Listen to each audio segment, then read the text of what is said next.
Om Swastiastu.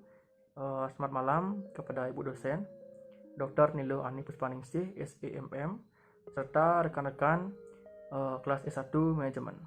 Saya, Pandi Dharma, NPM 026 dari kelompok 4, akan membawakan materi yang berjudul yaitu yang pertama, prinsip dasar dalam asuransi, yang kedua, pengertian polis asuransi, dan jenis polis asuransi disertai contohnya, terutama perusahaan asuransi yang berada di Indonesia.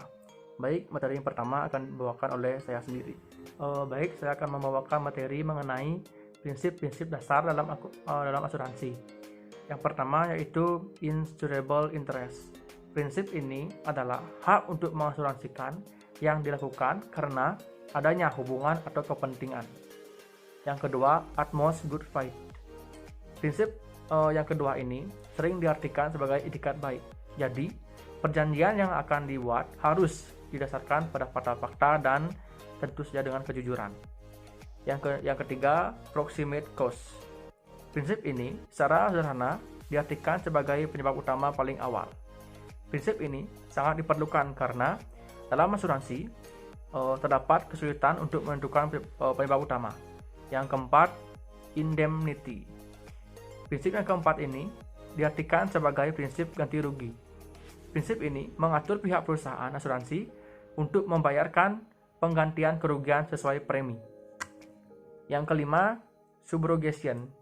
Prinsip asuransi yang kelima ini diartikan sebagai pengalihan hak dari tertanggung kepada penanggung setelah klaim asuransi sudah dibayarkan. Jadi, hak subrogasi ini akan beralih ke pihak perusahaan asuransi.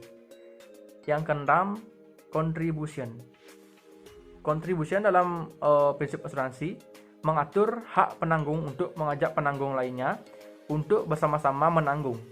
Akan tetapi, kewajiban mereka terhadap tertanggung tidak harus sama dalam hal memberikan indemnity alias kompensasi finansial. Dan yang ketujuh yaitu loss minimization, yaitu usaha untuk memperkecil risiko yang akan dihadapi. Adapun terdapat dua cara untuk memperkecil risiko ini, yaitu yang pertama pre-loss minimization, yaitu dampak dari kerugian diantisipasi dengan langkah-langkah yang diambil untuk meyakinkan frekuensi telah ditekan seminimal mungkin. Dalam artian, suatu tindakan memperkecil terjadinya suatu risiko yang dilakukan sebelum terjadinya kerugian. Dan yang kedua yaitu post-loss minimization, yaitu setelah risiko terjadi, masih ada langkah-langkah yang dapat diambil untuk meminimalkan kerugian. Caranya adalah dengan memperkecil terjadinya suatu risiko yang dilakukan. Baik, sekian dari saya, akan dilanjutkan oleh rekan saya yaitu Dewa Putra Adiasa. Terima kasih. Om Swastiastu. Perkenalkan, nama saya Duptu Putra Adiasa, NPM 039.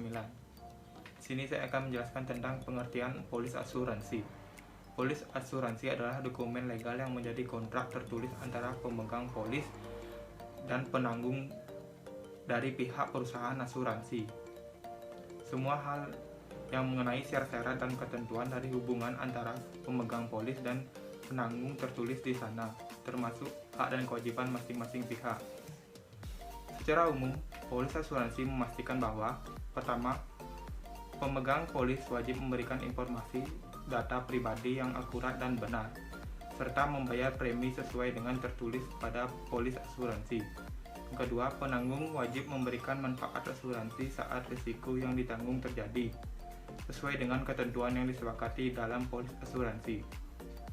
Dengan adanya polis asuransi, maka kedua belah pihak yang melakukan perjanjian asuransi akan terikat dan memiliki masing-masing tanggung jawab sebagaimana yang telah disepakati. Polis asuransi hal yang sangat penting dalam pelayanan asuransi karena polis akan melindungi setiap hak dan kewajiban nasabah dan pihak perusahaan asuransi. Presentasi akan dilanjutkan oleh teman saya. Sekian dan terima kasih. Om Swastiastu. Perkenalkan, nama saya Ide Bagus Edi Pramananta, MPM 023, kelompok 4. Saya akan menjelaskan jenis polis asuransi. 1. Asuransi jiwa yang akan memberikan berupa dokumen finalis atas kematian tertanggung ini sudah cukup populer di Indonesia. Seperti pembayaran untuk jenis asuransi jiwa pun kini sudah makin beragam. Ada perusahaan asuransi yang membayarkan klaim setelah kematian, ada pula perusahaan yang memberikan tertanggung untuk mengklaim dana sebelum kematian. Sampel perusahaan asuransi jiwa yang ada di Indonesia seperti PT Jiwa Sinarmas, PT Jiwa Raya. 2. Asuransi kesehatan. Asuransi kesehatan merupakan produk asuransi yang menangani masalah kesehatan tertanggung karena suatu penyakit serta menanggung biaya proses perawatan. Umumnya sebab sakit tertanggung yang biayanya dapat ditanggung oleh perusahaan asuransi adalah cedera, cacat, sakit, hingga kematian karena kecelakaan. Selain BPJS Kesehatan, memiliki asuransi kesehatan dari perusahaan asuransi swasta cukup penting karena ada benefit lain yang bisa dirasakan. Sampel perusahaan asuransi kesehatan swasta yang ada di Indonesia seperti AIA, Prudential. 3. Asuransi kendaraan. Asuransi kendaraan yang paling populer di Indonesia adalah jenis asuransi mobil yang fokus terhadap tanggungan cedera kepada orang lain atau terhadap kerusakan kendaraan orang lain yang disebabkan oleh si petanggung. Sampel perusahaan asuransi kendaraan yang ada di Indonesia seperti asuransi ACA, asuransi Malaca.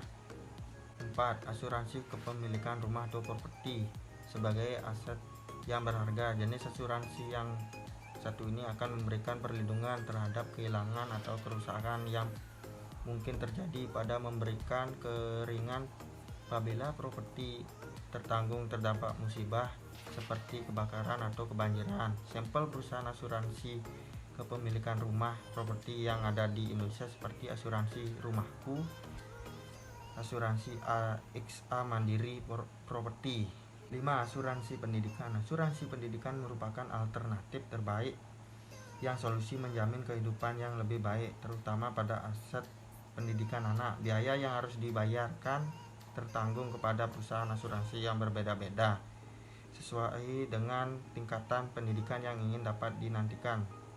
Terima kasih.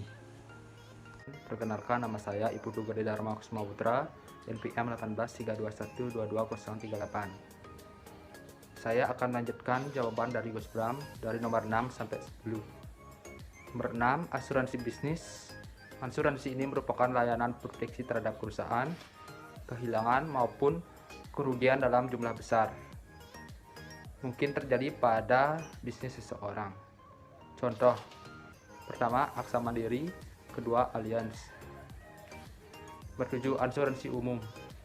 Asuransi umum atau general insurance merupakan proteksi terhadap risiko atas kerugian maupun kehilangan manfaat dan tanggung jawab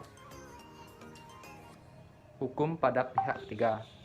Contoh, PT Asuransi Bangun Agrinda II dan PT Asuransi Bina Dana Arta Tbk. Nomor 8, asuransi kredit.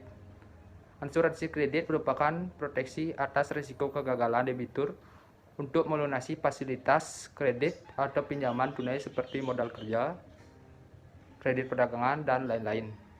Contoh, PT Asuransi Jiwa Rilis Indonesia. Nomor 9, asuransi kelautan. Jenis asuransi ini khusus ada di bidang kelautan yang fungsinya memastikan pengangkutan serta pemilikan kargo. Contoh, New Marine Police From atau singkatan NMVF. Kedua, Polis Standar Perdagangan Barang Indonesia atau singkatan PSA BBI. Yang ke-10, asuransi perjalanan. Jenis asuransi satu ini khusus ada di bidang kelautan yang fungsinya memastikan perangkat serta pemilik kargo. Contoh, asuransi perjalanan AXA Mandiri dan asuransi perjalanan Lipo. Sekian dari saya, terima kasih. Baik, sekian dari kelompok 4. Bila ada salah-salah kata, mohon dimaafkan. Kami tutup dengan Pramosanti. Om Santi Santi.